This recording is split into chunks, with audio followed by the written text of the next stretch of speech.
할렐루야. 이곳에 모인 여러분들 모두 주님의 이름으로 환영합니다.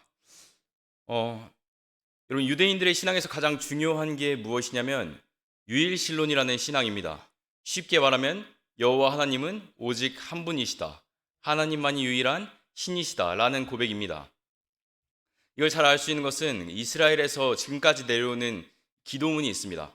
쉐마라는 기도문인데 들으라 라는 이야기입니다. 들으라 이스라엘아, 너희 하나님 여호와는 유일한 하나님이시니 라고 시작하는 이 기도를 이스라엘 사람들이 옛날부터 지금까지 계속해서 외우고 하루에 3번씩 부르고 있습니다. 그것은 이 이스라엘 백성들에게 이 유일하신 하나님이라는 신앙이 얼마나 중요한지를 보여주는 굉장히 중요한 증거라고 할 수 있습니다. 그리고 우리 개신교인들도, 우리 기독교인들도 하나님이 유일하시다는 이 가르침이 얼마나 중요한지를 알고 있습니다. 근데 중요한 게 뭐냐? 문제가 뭐냐? 우리가 살고 있는 이 현대 사회는 유일신론을 별로 좋아하지 않습니다. 유일한 것을 별로 좋아하지 않습니다. 왜냐하면 우리가 사는 시대는 이 포스트 모던이라고 해서 여러 가지 가치들을 모두 인정하는 시대이기 때문입니다. 너도 괜찮고 나도 괜찮다. 너도 옳고 나도 옳다. 이런 평화로운 기조가 우리가 사는 시대입니다. 전 개인적으로 이런 평화로운 시대를 싫어하지는 않습니다. 요즘에 너무나도 남녀 갈등, 세대 갈등 이런 갈등들이 많으니까 오히려 좀 이 세상이 조금 더 평화로워졌으면 좋겠다는 생각이 많이 듭니다. 그러나 모든 것들이 마음에 들 수는 없습니다. 이 단 한 가지 하나님이 유일하시다는 이 가르침만큼은 이 세대가 견디질 못하기 때문에 굉장히 안타까운 마음으로, 그리고 또 어려운 마음으로, 두려운 마음으로 우리가 이 시대를 살아나가야 되지 않나 하는 생각이 듭니다. 그런 의미에서 우리가 어떻게 이렇게 이 배타적인 것을 싫어하는, 유일한 것을 싫어하는 시대에 하나님에 대한 신앙을 붙잡고 갈 수가 있을까? 모든 사람들이 유일신론을 싫어하는 이 시대에 우리가 어떻게 흔들리지 않고 이 믿음을 지켜나갈 수 있을까에 대해서 오늘의 말씀을 통해 함께 나누어 봤으면 좋겠습니다. 먼저 본격적으로 말씀을 시작하기에 앞서서 성경 말씀을 제가 조금 더 읽어드리도록 하겠습니다. 열왕기하 19장 1절부터 2절, 6절부터 7절 말씀입니다. 히스기야 왕이 듣고 그 옷을 찢고 굵은 배를 두르고 여호와의 전에 들어가서 왕궁의 책임자인 엘리야김과 서기관 셈나와 제사장 중 장로들에게서 굵은 배를 둘러서 아모스의 아들 선지자 이사야에게로 보내매 이사야가 그들에게 이르되 너희는 너희 주에게 이렇게 말하라. 여호와의 말씀이 너는 아수르 왕의 신복에게 들은 바 나를 모욕하는 말 때문에 두려워하지 말라. 아멘. 여러분, 오늘의 이 말씀을 보면 히스기야가 옷을 찢고 슬퍼하는 모습의 그런 모습이 등장합니다. 굉장히 안 좋은 모습으로 오늘의 말씀이 시작이 됩니다. 왜냐? 그 이전에 아수르 제국이, 아수르의 사자가 이스라엘 백성들을 협박하는 모습이 나와요. 하나님의 이름을 굉장히 모욕하면서 이스라엘을 겁박하는 모습이 나옵니다. 근데 그 속에서 이스라엘 백성들이 아무 얘기도 하지 못합니다. 지금 이 이스라엘이 어떤 상황이냐? 예루살렘에 갇혀 있어요. 밖에는 적들이 포위하고 있습니다. 이대로 굶어 죽을 것 같은 상황이에요. 이런 절체절명의 위기 상황 속에서 하나님을 욕하는데 아무것도 할 수가 없는 굉장히 처참한 상황입니다. 그런 상황 속에서 히스기야 왕이 무엇을 해야 될까요? 할 수 있는 게 없어요. 근데 이때 히스기야 왕이 지푸라기도 잡는 심정으로 이 이사야라는 선지자에게, 유명한 선지자, 하나님을 알았던 선지자에게 사람을 보내어 질문을 합니다. 우리가 어떻게 해야 합니까? 그랬더니 이사야가 대답을 합니다. 하나님께서 응답을 주셨다. 너희가 결코 멸망하지 않을 것이다. 저 아수르의 왕 사네립이 자기 고국으로 돌아가면 죽게 될 것이다. 이런 식으로 이야기를 합니다. 여러분, 근데 이 말씀을 듣고 그냥 믿으면 참 좋겠지만 상황이 여의치가 않습니다. 너무나 좋은 말씀이고 너무나 희망이 되는 말씀이지만 이 이야기를 믿기에는 사실 쉽지가 않은 상황입니다. 근데 점차 상황이 좋아지는 것 같아요. 아수르가 이스라엘에 집중해야 되는데, 남유다에 집중해야 되는데 다른 나라와 전쟁을 하기 시작합니다. 그래서 이제 희망이 생기는 건가? 이제 다른 곳으로 관심이 가서 우리가 포위에서 풀려날 수 있을까? 이런 기대를 할 만한 상황이에요. 하지만 전쟁에 능했던 아수르의 왕 사네립은 이 상황을 좌시하지 않습니다. 다시 한번 사람을 보내어서 다시 한번 남유다를 압박합니다. 히스기야, 잘 들어. 지금 좋아하고 있을 것 같은데 절대로 아니야. 착각하지 마. 너희가 아마도 하나님이 너희를 구해주실 것이라는 믿음을 가지고 버티는 것 같은데 그거 헛된 생각이야. 이렇게 말합니다. 여러분, 근데 이 사네립은 근거가 없는 말을 하는 사람이 아닙니다. 사네립에게는 강력한 확신이 있었습니다. 그게 뭐냐? 사네립은 여태까지 수많은 전쟁을 치렀습니다. 근데 자기가 그렇게 많은 전쟁을 치를 때마다 단 한 번도 그 나라의 신들이 그 나라를, 민족을 구해준 적이 없었다는 것입니다. 여러분, 아수르가 살았던, 사네립이 살았던, 히스기야가 살았던 이 시대는 신들이 많았던 시대입니다. 다양한 신들을 인정했던 시대입니다. 그래서 하나님이 존재하지 않는다, 이런 식으로 이야기하지 않습니다. 어떤 개념이냐? 전쟁을 해서 이기는 쪽의 신이 강한 겁니다. 너희 신도 있고 우리 신도 있는데 너희 신보다 우리 신이 더 강하다가 사네립의 논지입니다. 마치 우리가 사는 포스트 모던 시대 같아요. 너도 옳고 나도 옳은데 내가 가진 게 더 강력해라고 주장하는 것입니다. 여러분, 그런데 이 사네립의 확신 앞에서 히스기야가 어떻게 반응할 수 있겠습니까? 오늘의 기도를 보면, 히스기야의 기도를 보면 솔직한 고백이 나옵니다. 하나님께 나아가서 기도하는 거예요. 이 사네립이 보낸 편지를 붙들고 하나님께 보여주면서 하나님, 이 편지 좀 보십시오. 이 사네립이 우리를 이렇게 모욕하는데 이 편지 좀 보십시오 하면서 이렇게 솔직하게 고백합니다. 하나님, 저 아수르 왕의 말에 틀린 게 별로 없습니다. 실제로 수많은 전쟁을 치르면서 사네립은 진 적이 없어요. 그들의 나라를 그들의 신이 도와준 적이 없습니다. 여기까지는 인정해요. 근데 그 뒤에 단서를 하나 붙입니다.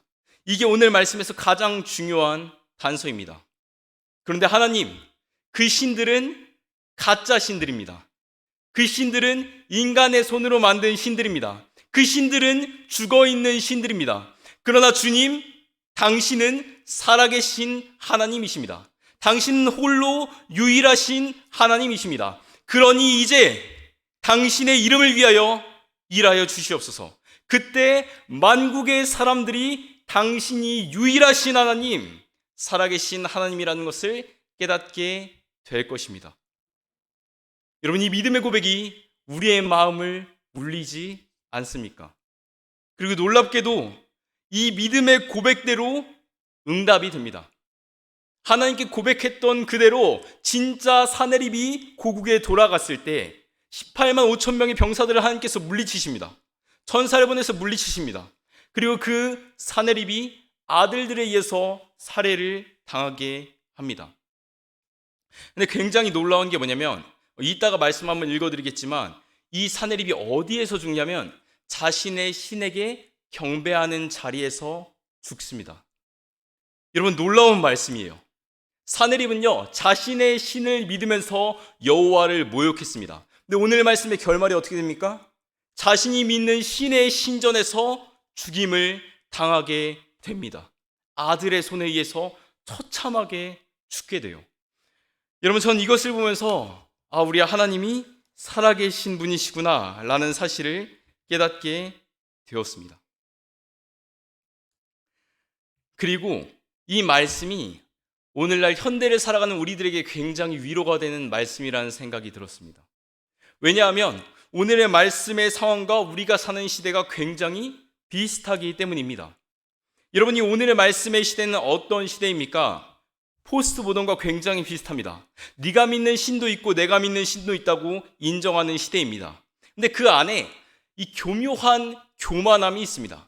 그래, 네가 믿는 것도 좋고 네가 생각하는 것도 좋아, 존중해 줄게. 하지만 너네 교회 안에서만 그렇게 생각해.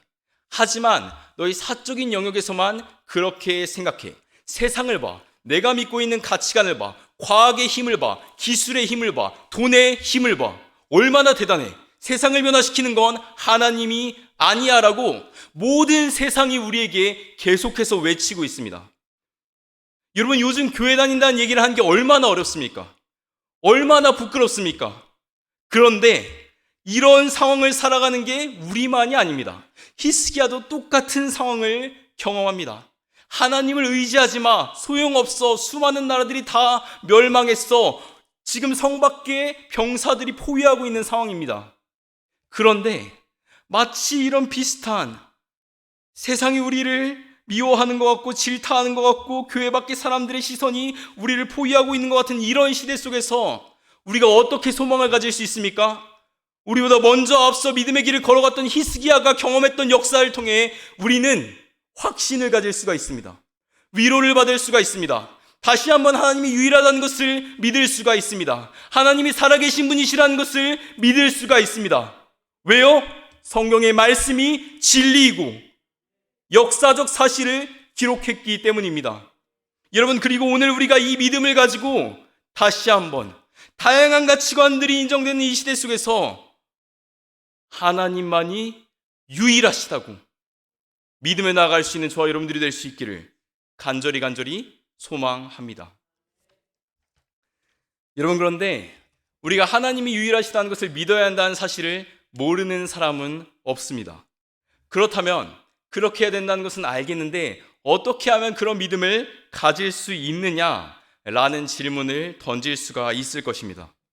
그런 의미에서 오늘 어떻게 하면 하나님을 믿는, 이 유일한 하나님을 믿는 믿음을 우리가 이런 시대 속에 지켜갈 수 있는가, 세 가지의 포인트를 가지고 함께 나눴으면 좋겠습니다. 여러분, 일단 첫 번째로 우리는 권위 있는 사람들의 말을 들어야 합니다.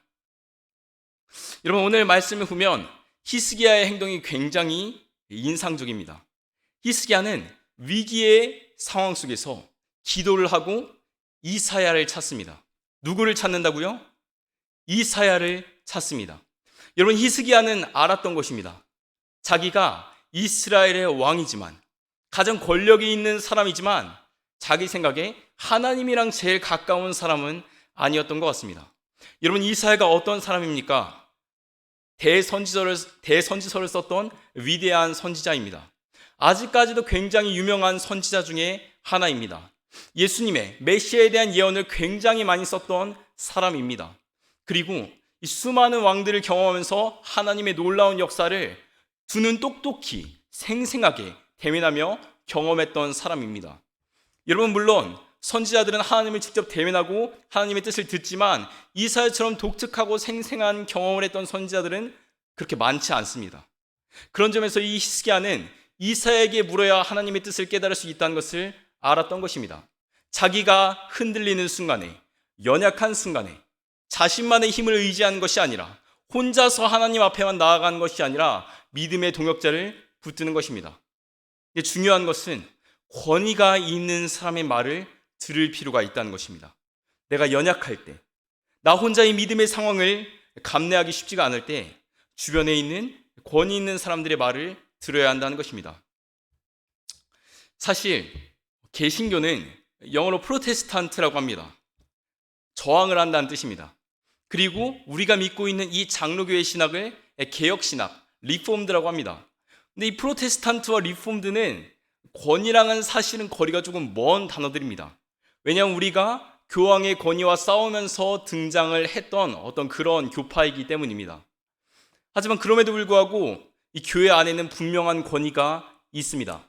절대적인 권위가 하나님께 있을 뿐이지, 절대적인 권위가 사람에게 주어지지 않을 뿐이지, 교회 내에서 설교를 하시는 목사님이라든가 열심히 기도하는 권사님이라든가 아니면 하나님과 오랫동안 역사를 감당했던 장로님들이 있습니다. 교회 내에서 이런 권위들이 아름답게 쓰여질 때, 선순환이 될 때 우리는 우리의 믿음의 유익을 받을 수가 있습니다. 여러분, 그런 의미에서 우리가 혼자 싸움을 싸우는 것도 중요하지만, 코로나라서 사회적 거리두기를 하고 있지만 영적인 거리는 조금 더 가까워졌으면 좋겠습니다.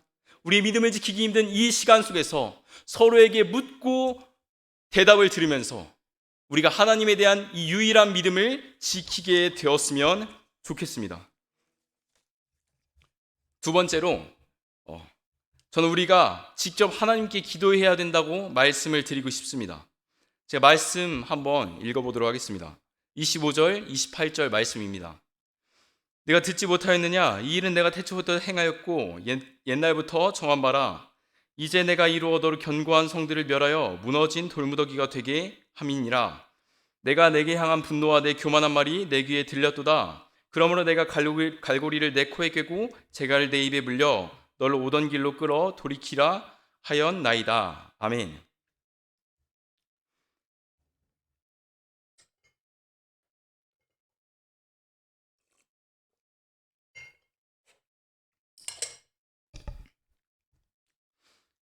여러분, 두 번째로는 우리는 하나님 앞에 직접 나아가서 기도를 해야 합니다. 오늘 말씀을 보면 히스기야가 하나님 앞에 직접 나아가서 기도하는 모습을 볼 수가 있습니다. 사내립에게 왔던 편지를 들고 직접 하나님께 보여주면서 간절히 기도를 합니다. 근데 이 말씀을 보면서 우리가 이런 어떤 깨달음을 얻을 수가 있습니다. 첫 번째, 우리가 하나님께 기도하면 하나님께서 분명 응답을 하신다. 두 번째, 우린 기도를 통해서 인간이 알 수 없었던 하나님의 놀라운 계획을 깨달을 수 있다. 이게 제가 아까 말씀을 읽었던 이유입니다. 오늘 말씀에서 뭐라 하냐면 이미 이 모든 상황들을 하나님께서 예비하셨다고 말씀을 하셨습니다. 근데 이게 왜 중요하냐면 이 히스기야가 생각했을 때 이렇게 질문할 수 있습니다. 하나님 대체 왜 우리를 도와주지 않으십니까? 하나님 대체 하나님이 살아계시면 왜 이런 일들이 일어납니까? 근데 이때 하나님께서 이 히스기야에게 의심할 수 있는 히스기야에게 확신을 주시는 겁니다. 이 모든 일들은 다 내 계획 안에 있어. 조금만 기다려봐. 이제 나의 역사가 시작될 거야. 여러분, 이것이 바로 하나님께서 히스기야에게 했던 이야기입니다. 근데 저는 이 말씀을 보면서 우리가 다 아는 말씀이라는 생각이 듭니다. 그래, 우리가 기도해야지. 그래, 우리가 하나님의 말씀을 믿어야지. 우리가 열심히 기도해야 된다는 걸 모르는 사람은 없습니다. 그러나 우리가 때로는 설교 시간에 모르는 것을 듣는 것이 아니라 알고 있는 것을 다시 한번 듣게 될 때가 있습니다. 여러분, 오늘 우리 기도의 자리를 찾고 있습니까? 오늘 우리 진짜 믿음을 가지고 기도하고 있습니까? 우리의 공허한 기도들이 수없이 반복되었지만 아직 응답되지 않았던 그 기도들이 오늘 이 시간 응답될 거라는 믿음을 가지고 있습니까? 저는 오늘 우리가 그 믿음을 가지고 다시 한번 하나님께 나아갔으면 좋겠습니다. 특별히 오늘 말씀을 보면서 우리가 이런 생각을 할 수가 있습니다. 하나님, 우리의 현실을 보십시오. 코로나입니다. 아무것도 이루어지지 않는 것 같습니다. 하나님 대체 어디에 계십니까? 이런 질문을 할 수가 있습니다. 근데 그때 우리가 이 히스기야에게 답하셨던 하나님의 말씀을 기억했으면 좋겠습니다. 하나님께서 히스기야에게 뭐라 말씀하셨습니까? 이 모든 상황들은 다 내가 계획한 것이다. 코로나 때문에 우리가 예배를 잘 드리지 못하는 이런 상황도, 사회적으로 굉장히, 경제적으로 굉장히 어려운 일들이 많아서 우리의 삶이 흔들리는 이 상황도 여러분 두려워하실 필요 없습니다. 다 하나님이 이끌어가고 계십니다. 하나님 절대 우리 놓치지 않습니다. 하나님 절대 실수하지 않으십니다. 우리가 그런 하나님을 믿으면서 다시 한번 믿음으로 기도의 자리를 지킬 수 있으면 좋겠습니다. 그때 하나님께서 히스기야에게 응답하셨던 것처럼 오늘 우리에게 응답하실 것이기 때문입니다. 마지막으로 셋째로 우리가 하나님의 역사를 경험해야 한다고, 직접 경험해야 한다고 말씀드리고 싶습니다. 29절 30절 말씀 한번 읽어드리도록 하겠습니다. 또 내게 보일 징조가 이러하니 너희가 금년에는 스스로 자라난 것을 먹고 내년에는 그것에서 난 것을 먹되 제3년에는 심고 거두며 포도원을 심고 그 열매를 먹으리라. 유다 족속 중에서 피하고 남은 자는 다시 아래로 뿌리를 내리고 위로 열매를 맺을지라. 아멘. 여러분, 오늘 말씀에서 가장 중요한 부분입니다. 히스기야가 하나님께 기도를 드립니다. 그리고 하나님께서 이사야를 통해 히스기야에게 응답을 하십니다. 근데 이 응답의 내용이 무엇이냐? 어떤 약속입니다. 어떤 징조입니다. 근데 이 징조 자체는 그렇게 대단하지 않습니다. 이스라엘 백성들이 올해는 땅에서 난 것을 먹을 거다. 내년에는 땅에서 난 것에서 또다시 떨어진 것들을 먹을 거다. 내후년에는 직접 농사를 짓고 먹게 될 것이다. 그냥 먹는 거에 대한 이야기입니다. 근데 이 말씀이요, 지금 이스라엘 백성들에게는 너무나 간절한 말씀입니다. 왜요? 이들이 지금 성 안에 갇혀 있습니다. 굶어 죽을 것 같아요. 물이 없어서 죽을지, 굶어서 죽을지, 아니면 동족들끼리, 사람들끼리 서로 잡아먹으면서 죽게 될지 모르는 상황입니다. 근데 그때 하나님께서 이들에게 어떤 약속을 하세요? 전혀 상상도 할 수 없는 약속을 하십니다. 지금 이 모든 상황들이 해결될 거야.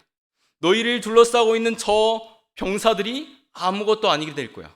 너희가 자연스럽게, 일단 올해는 끝났어요. 일단 병사들이 모든 밭과 노는 완전히 망가뜨렸을 거예요. 올해는 땅에서 난 것을 먹게 될 거야. 병사들 때문에 걱정하지 마. 너희가 농사를 짓지 못했다고 걱정하지 마. 이렇게 말씀하시는 거예요. 내년도 힘들어요. 이미 다 망가졌기 때문에, 삶의 터전이 사라졌기 때문에 내년도 힘듭니다. 내년까지, 삶의 터전이 없는 그 순간까지 하나님께서 그들을 지키실 거라고 약속하시는 겁니다. 그리고 마지막으로 세 번째 약속이 뭐예요? 그 모든 것들이 다시 회복될 것이다. 너희의 일상이 회복될 것이다. 이렇게 약속을 하시는 겁니다. 여러분, 하나님께서요, 우리를 도우시겠다고 약속하실 때가 있습니다. 근데 그 응답이요, 바로 응답되지 않으면 굉장히 마음이 힘듭니다. 이 응답이 1년 뒤에 될지 10년 뒤에 될지 모르면서 기다리는 그 마음이 굉장히 어렵습니다. 우리가 알다시피 아브라함 같은 경우에는 25년을 기다렸습니다. 그러니까 이 말씀을 들었던 히스기야도 하나님의 말씀이 언제쯤 응답이 되는 걸까 하는 의문을 가질 수가 있습니다. 근데 하나님께서 이 히스기야가 두려워하지 않도록, 이 히스기야가 의심하지 않도록, 아수르가 물러나도 이스라엘의 상황이 완전 척박하고 황폐한 것은 똑같습니다. 이스라엘 사람들이 두려워하지 않도록 3년짜리 약속을 미리 보여주신 겁니다. 이걸 두 글자로 징조라고 합니다. 근데 이 징조를 경험한 히스기야는 어떻게 됩니까? 하나님을 믿을 수 있게 됩니다. 그 다음에 자신에게 어려움이 닥쳤을 때 하나님께 징조를 구할 수 있는 사람이 됩니다. 왜요? 하나님이 진짜 역사하신 것을 경험했기 때문입니다. 여러분, 그런 점에서 저는 오늘 우리도 이런 하나님의 역사를 좀 경험할 수 있으면 좋겠다는 생각이 듭니다. 우리가 하나님의 약속을 믿기 어려운 시대에 너무나 의심할 것들이 많은 상황 속에서 일상 속에서 차근차근 하나님의 역사를 경험하다 보면 그 하나님을 신뢰할 수 있게 됩니다. 우리의 믿음을 지켜주는 것은 갑자기 어느 날 로또가 막 터지고 막 이런 것들이 아니라 그때 나의 작은 기도를 들어주셨던 그 하나님, 아무도 모르는 나의 그 기도를 들어주셨던 그 하나님, 내가 하나님께 드렸던 그 기도를 기억하셨던 그 하나님에게서 우리가 믿음을 발견하고 그 믿음을 지킬 수 있게 됩니다. 그리고 특히 저는 오늘의 말씀을 통해서 우리가 우리의 상황을 다시 한번 돌아보았으면 좋겠습니다. 우리의 상황이 척박합니다. 우리가 먹을 것들이 완전히 황폐화된 이스라엘 상황과 굉장히 비슷합니다. 그러나 우리가 올해도 견딜 수 있을 겁니다. 내년에도 견딜 수 있을 겁니다. 언제가 됐을지 모르겠지만 조금 더 지난 뒤에는 모든 것들이 회복된 상황이 돌아오지 않겠습니까? 하나님께서 우리의 기도에 응답하시고 우리를 지키시고 역사를 주관하시기 때문입니다. 그리고 그 하나님은 유일하게 홀로 살아계신 하나님이시기 때문입니다. 여러분, 세상의 힘과 권력, 돈과 명예와 지식과 그 모든 것들은 살아있는 신이 아닙니다. 오직 우리가 믿는 여호와 하나님만이 살아계시며 유일한 하나님이십니다. 저는 오늘 우리가 그 하나님을 기대했으면 좋겠습니다. 그리고 믿음으로 버틸 수 있으면 좋겠습니다. 그때 온 세상이 하나님이 유일하시며 살아계신 하나님이라는 것을 목격하게 될 것이기 때문입니다. 그런 저와 여러분들이 될 수 있기를 간절히 소망합니다. 우리 한 가지 기도